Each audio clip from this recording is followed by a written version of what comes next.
when I wanted to learn how to program when I was 13 or 14 years old, being able to type fast is very, very important because I ended up creating blogs. The first websites I built were really essentially blogs, and I was the only writer. So I had to write everything on their pen names. So typing speed, sometimes I joke around, but that keyboard that my mom brought me indirectly, made me a millionaire and allowed me to create a lot of opportunity for myself. We're all about turning a crappy situation into something positive. $250,000 of credit card debt. I still remember the day when no one turned up. Throw it in the garbage and start from scratch. I could give myself a chance, so I started something. I mean, I think that counts as from poop to gold. Our sponsor for this episode is our 14-day video script challenge. Yes, we are sponsoring our own show. Yes, we are. Hi, everyone. Welcome back to From Poop to Gold. I'm Daniel Harmon, Chief Creative Officer of Harmon Brothers, and your host. Today, my guest is Josh Snow. Josh, welcome on From Poop to Gold. Awesome. Thanks for having me. Yeah, super excited to have you on. So Josh is a serial entrepreneur. He basically learned to code himself at the public library as a teenager. Also started his first advertising company called Forsold as a teenager. And you are now founder of Snow, which is an oral care company, as well as you are on the board of the Phoenix Coding Academy and advise them there, as well as you have the Fleischer Scholars Program, which you're a trustee of. So basically, you have lots of time to play Fortnite, is what's going on, right? That's all I do. That's all I do. Too much free time. That's right. Cool. Well, again, super excited to have you on, and just want to dive a little bit into your own story. If you could kind of give us a little bit more of a background. How did you end up where you are today, and specifically, like, where did you find the motivation to go and like teach yourself coding in a public library? Yeah, well, it's a good question. So growing up, I always wanted to be somebody. I wanted to be a doctor growing up. I wanted to be someone who, was kind of looked at as someone who helped people. I wanted to help people, right? I mean, that's just what it comes down to. And I knew that I wanted to make a good enough living that, I could help my family out, and I could, I wanted to go to school for a long period of time. I was pretty good at school after a while. In the very beginning, I was a little bit of a wild child, but after a while, I became a really good student. And so I had to figure I would, be a heart surgeon or something along those lines. And so I didn't really think I was going to ever be an entrepreneur. I didn't really know what an entrepreneur was, but I was always interested in computers. And so growing up, I used to watch my mom on the kitchen table, just typing away. And she's so fast at typing. And I remember as a kid, I used to watch that. It seemed magical, just how fast she would type. And I always wanted to type like that. And so one day she brought home just a keyboard by itself, and kind of an extra keyboard, and then just left it on the kitchen counter. And then I would sit in front of the TV, and when I was watching, cartoons or whatever I was watching on TV, I was essentially transcribing on the keyboard, but I didn't know what I was doing. I wanted to be like my mom, and I had a keyboard sitting on my lap, and I was just typing. And so that's when I was really young. I don't remember the exact age. I might have been, I don't know, 7 or 8, like really young, like really, really young, sitting there just, typing away. Because I remember when I was in school, we took a typing test in class, and the teacher walked over to me, was watching over my shoulders, and I didn't know any better. I was just doing what I would do at home. I'm like, oh, cool, we're doing a typing test. I love typing. And then she was like, that's really fast. And so then she went and got an orange cover and put it over the keyboard. And she's like, okay, try it now. And because I was so used to watching TV and just typing everything, I didn't need to look. So then, a lot of the kids in the class, it was their first time really like typing on a keyboard. And for me, I was typing, at like 50 words per minute. So she was like, this is nuts. So the reason I bring that up is because when I wanted to learn how to program, when I was 13 or 14 years old, being able to type fast is very, very important because I ended up creating blogs. The first websites I built were really essentially blogs, and I was the only writer. So I had to write everything on their pen names. So typing speed, sometimes I joke around, but that keyboard that my mom brought me indirectly, made me a millionaire and allowed me to create a lot of opportunity for myself. And so I was creating those blogs, writing all the blog posts, programming the site, adding different things. So that typing speed, eventually I got up to over 100 words per minute. It allowed me to push out articles very quickly across the different blogs, which eventually I learned how to do searches and optimization, a lot of different marketing techniques online. And then once I discovered that I could make money doing it, because I was like, I like this. It seems like I'm pretty good at it. And then the younger you are, the more naive you are, which is great because you're kind of like, you don't think of those roadblocks in front of you. Like, you don't know any better than just say, hey, I want to do that. And right. Who cares about those obstacles in between? It's just like, let's just go figure that out, right? 100%. That's kind of where I started. I didn't, it wasn't planned. It was just like, I was good at typing. I was kind of fascinated by computers, and I wasn't really around a lot of computers growing up as a child. So really when I would go to school, I was really fascinated by Mac computers. I remember seeing the first Apple computers growing up, and I was really fascinated by the user interface. And then in 2007, I believe it was, I watched Steve Jobs' first keynote introducing the iPhone, and I was mesmerized. I remember watching it, and I rewatched it a second time just by myself. And all I thought to myself was, I want that phone, and I'm going to get that phone. And I think I was maybe, I don't know, 13 years old or 14 years old at the time.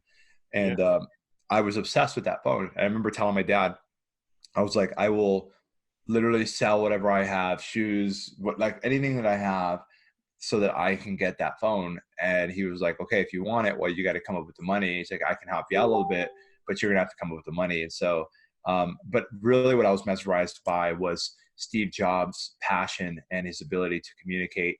And eventually I realized that that's what I was interested in, and the ability to tell a story, in person and over video and et cetera, which you guys have, very, very much about. But that if I look back, those were kind of key moments when I first realized I could make websites for people and charge for that, which means I could make money doing it. Then I found out about Google AdSense. Then I watched Steve Jobs on stage, and I say, one day I would love to be able to get in front of people and tell a story like that. And so now when I'm on stage all over the world, I kind of channel that inner Steve Jobs from that very first presentation. And so it's a real honor to be able to, mimic that as best as I can, and kind of in my own way, but be able to tell a story on stage is one of my favorite things to do. Very cool, and you have a great presence up there, having watched one of your stage presentations. And Josh, have you ever read the book, The Alter Ego Effect? Yes. Yeah. So yeah, essentially that's what you're doing with your Steve Jobs, right? Yeah. Sorry, I shouldn't let other people know what your alter ego is. Right. But anyway, we had Todd Herman on the show, and the author of The Alter Ego Effect, and wow. Just thought that was interesting that you brought that to mind. But well, that's really cool. So what about this oral care company, Snow? How did you end up in that? Yeah. So, we have, Snow is so we have a few brands right now. One thing that maybe a lot of people don't know is that we have a few different brands right now. Two leading brands. One's called David, and the other's called Snow.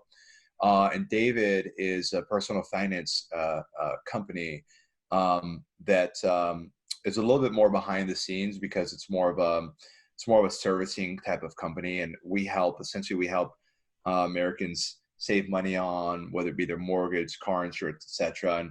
And we have about 100,000 calls a month that come into our call centers with people looking for help. We have a free helpline, and that's And there's a business there. We make money when we help people save. If we don't make money.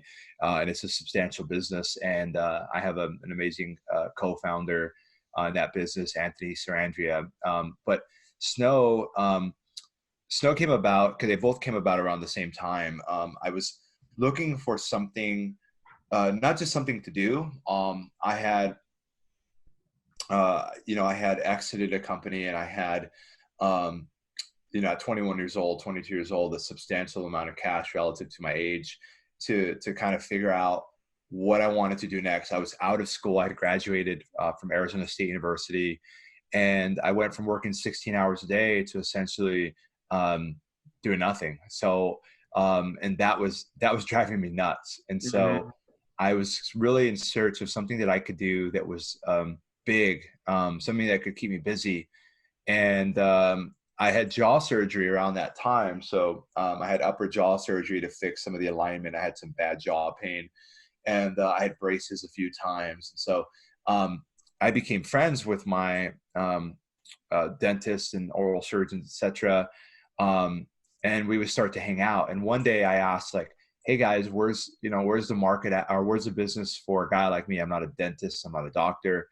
And they said, well, the only thing you could really do is probably teeth whitening. You have strips on one side, you have the in-office treatments on the other side, and not really anyone kind of owning that middle section.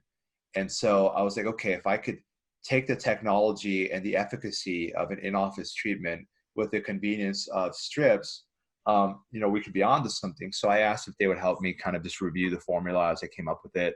I obsessed over the research. And once we found a formula that, could give amazing results without painful sensitivity, really focus on the safer sensitivity, then we knew we were on something. And I say it was really just, a few of us in the beginning kind of just throwing ideas back and forth. But, the first 6 months we hit $1 million. And that's when I said, wow, there might be something here.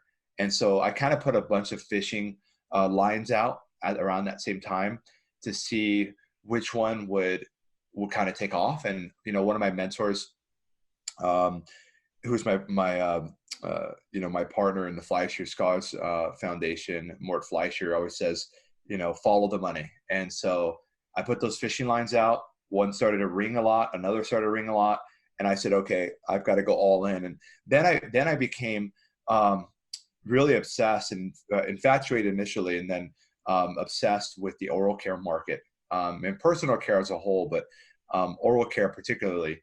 And I started to say, what if we reimagined toothpaste? What if we reimagined floss? What if we reimagined the toothbrush? What if we reimagined the teeth whitening market? And so all of a sudden I realized a gap where we could really, really take off. And, today we now have more website traffic than Crest and Colgate. And so it's evident that we're on to something. And we've had the amazing opportunity to work with very large celebrities. And now we're working with large retailers and rolling out for holiday season. And in about 4 weeks from now, I will be making my debut on the Home Shopping Network as an on-air personality selling Snow. So it's been really exciting. And one thing that's important to us is that 18 million American children go without dental care access every single year. And one thing we do in the background, we don't lead within our marketing. And that was very important to us as well, as we chose to do this, is every single product we sell, we help one of the children who don't have dental care access. And, that could be as something as like a kit of toothbrush, toothpaste, mouthwash, etc., all the way up to dentist volunteer to fix cavities, etc., on the weekend at these different clinics. And so that's something that's important to us, because it's like, as we scale, how are we doing good while doing well and growing? And that was another thing too, because I was like, I can start any company. I want to do something where one, it's got virtually infinite scale. Two, it's truly something disruptive. Three, the products have to work. And then ideally, through the products and through the growth, we're able to make some sort of impact. And we're impacting people by, we're in the business of confidence. We make people feel really good about themselves. We also make them excited about brushing their teeth, about whitening their teeth, which means they're going to take care of their teeth even better. We have our whole line of toothpaste launching shortly with exciting flavors, so people are excited to brush their teeth. And then, the background, helping out the children who don't have dental access. So that, for me, kind of culminated into a perfect smoothie of a company where I felt like I could, I said, I think I could run Snow for 50 years. And I think I could run David for 50 years. We help Americans save money on all sorts of things. And we help the world feel better about their smile. And so I was like, okay, these are pretty big challenges. I think I can take these on. Yeah, that's awesome. It's very much aligned with kind of where we like to go as a company. Our whole thing is we want to share better stories. And for us, that has a lot of different meaning. It needs to be sharing stories in better ways than we have in the past, that we're doing things that make the world a better place, that we're sharing stories in a better way than what their clients have been able to share their story in the past. It has a lot of different meanings for us, but it's very clear that the impact of what you're doing on the world is very important to you. Like you said, you came into money very early on, almost unexpectedly, it sounds like, and you could be on a beach somewhere. But like you said, that's not nearly as fulfilling as going out and helping lift other people along with you. And so I think that's really cool. And I think so much of what we see now is entrepreneurs getting a bad rap, or business owners or corporations for that matter, that capitalism is poo-pooed on all the time. Right. And what people don't realize is I think entrepreneurs are doing more to impact the world for good. I mean, certainly more than politicians are doing to help us out, right? Oh, for sure. Yeah. So for sure. Anyway, it's really heartening to hear this kind of story from you of not let's just make a great product that's going to be disruptive in the market and stuff, but how are we going to help all these kids that don't have access to good dental health care? And I love that about what you're doing. Josh, the theme of this podcast is From Poop to Gold. So Yeah. we always like to find out when you've had a really crappy situation in your life that you were able to turn into something positive. What comes to mind for you when I mention that? I mean, I'm sure you've got a bunch, but what's one that really sticks out? Yeah, I mean, I've talked about it before on stage, but it's very important because I think that one very important area of entrepreneurship and of running companies and scaling companies and being involved in startup life, mental health, I think is thrown under the rug sometimes. And I think that, at least for myself, speaking for myself, it can be embarrassing sometimes to kind of raise your hand and say, hey, I'm kind of overwhelmed, or, especially in America, you say, how are you doing? Busy. Oh, busy's good. And so, maybe it's good. Right. Well, that's what they say, right? It's like, it's applauded to be extremely busy and, and overworked and all of this. And, oh, I picked up a second job. Nice. That's awesome. And so I think that, which, by the way, I think makes us the best country in the world, because we have such a strong work ethic and wanting to contribute and want to do more. And, that American dream, I think is one of the best stories ever told. And it works so well. It draws people from all over the world wanting to join our beautiful country. And I would say that when I was 21, 22 years old, again, I had been working for 10 years at this time. So, and I was always a very, very mature, a very old soul. And so I'm at 21, 22 years old. I had some material possessions that I had always wanted, cars, things like that.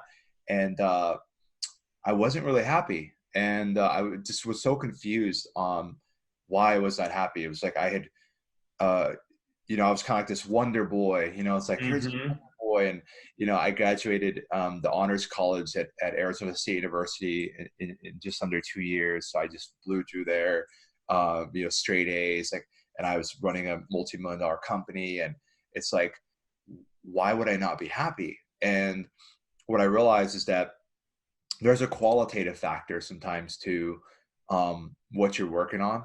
And that qualitative factor will wear on you a lot more quickly than the quantitative factor will. So if you're not waking up, and every day you're not going to wake up excited like the same way. There are some days where, you're going to wake up, even with snow or David, there are certain things where I'm like, oh, we have to meet with accountants today, or we have to meet with lawyers today, or we have to do this. It's like, oh, it's going to be a drag.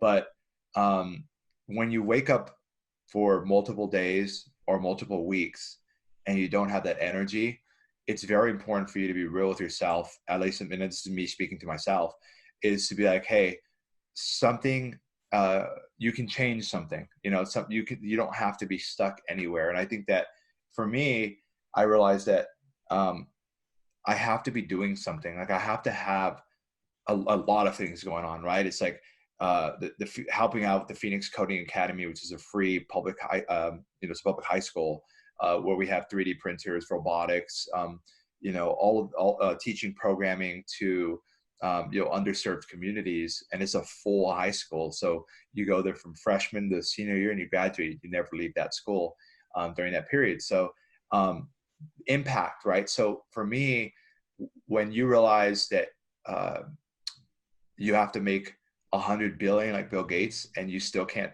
solve every problem, that's one thing that kind of deep down inside keeps pushing me, is that it's like, even if I had $1 trillion, I still could not solve every problem.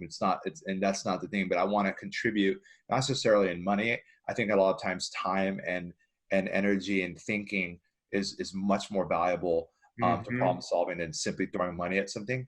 Yeah. And so, and I see, politics is a great example of that. Throwing money at things doesn't solve anything.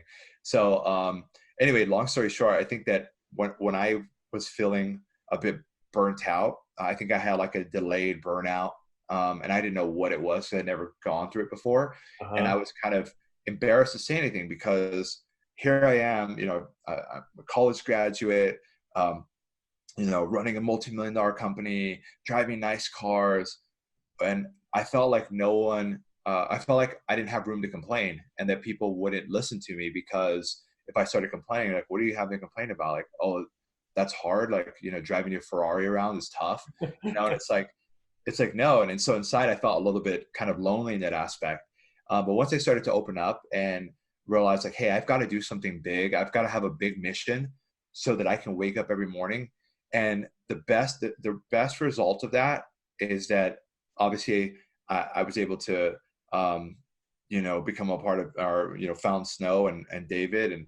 And now we have this mission that calls amazing people together. And so now I've got an extraordinary team on both companies that, I could only dream of. And I think because that mission is out there, and I think that people can sense that the founder or the visionary is doing this authentically, and not for personal enrichment.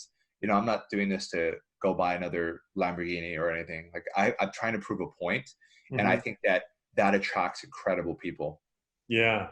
Awesome.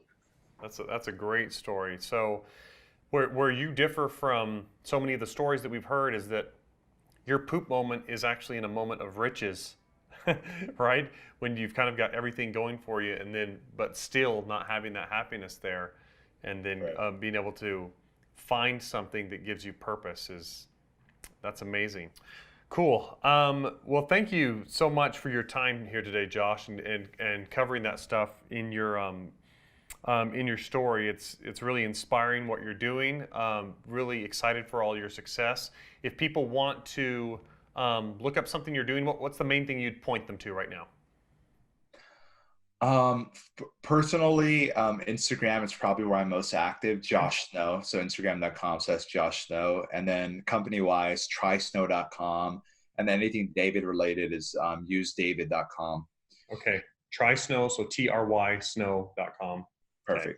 Awesome. Okay. And make sure to subscribe, for those of you that haven't, to follow this podcast. And thank you for your time again. And thank you again, Josh, for joining us. And we'll see you on the next one. As entrepreneurs and small businesses, we all kind of reach that point where we know we've created something awesome and we want to share it with the world, right? Mm-hmm. And it's that very next step that can oftentimes be really intimidating or really scary, or you just don't know where to go next, right?